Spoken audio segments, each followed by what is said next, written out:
If you've got 5 minutes to spare and need a refresher on the Game of Thrones saga, here's a quick breakdown of everything that happened in Season 6. Get ready to drink and know things like a good little Game of Thrones fan should.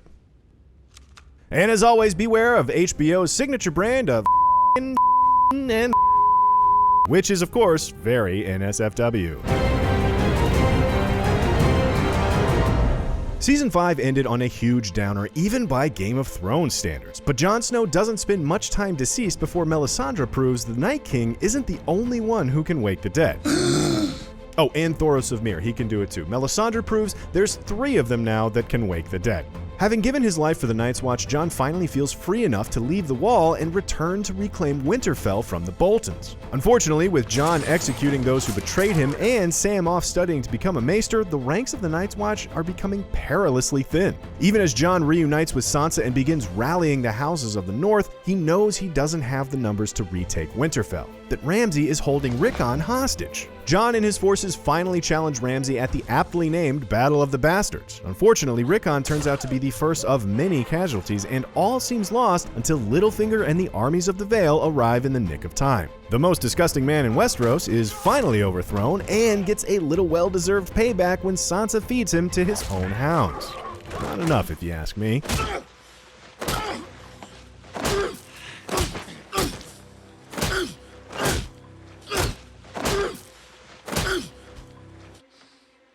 Jon is free to claim his late brother's title as king in the north, but Sansa may have a few words to say about that. Sansa also learns from Brienne that Arya is still alive, though her little sister is having a rough go in Braavos. Arya is given another chance to prove herself after her failure in Season 5. However, this time she refuses to kill her next target. Instead, she turns against the Faceless Men and kills the Waif, proving once and for all that Arya Stark is not no one. She is in fact someone named Arya Stark. But that doesn't stop her from borrowing a face and murdering the wedding-ruining Walder Frey, which was so fun to watch.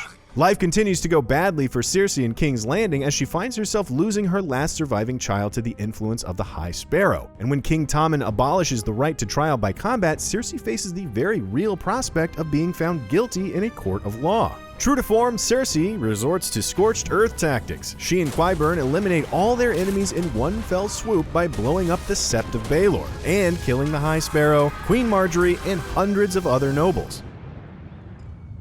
Tommen is so distraught that he commits suicide, thus finally completing the witch's prophecy we saw in Season 5. Though Cersei ascends to the throne of Westeros, she sacrificed nearly everything in the process. And even as Cersei emerges triumphant, Daenerys is consolidating her power in Essos. Things initially look bleak for Dany as she's dragged off to the city of Vaes Dothrak to live among the other Dothraki widows, leaving poor Tyrion to maintain order as the slavers of Slaver's Bay rise up in revolt. Luckily, Dany reminds everyone who the real mother of dragons is when she burns the Khals alive and takes control of the vast Dothraki army. Even more allies are springing up to join Dany's growing army. Both House Tyrell and House Martell, now ruled by Ellaria Sand, pledge their allegiance. Even Yara and Theon throw their lot in with Dany after Yara unsuccessfully tries to claim leadership of the Ironborn instead of her murderous uncle Euron. This massive alliance of East, West, and South proves that a hatred of House Lannister is the great unifier in Westeros.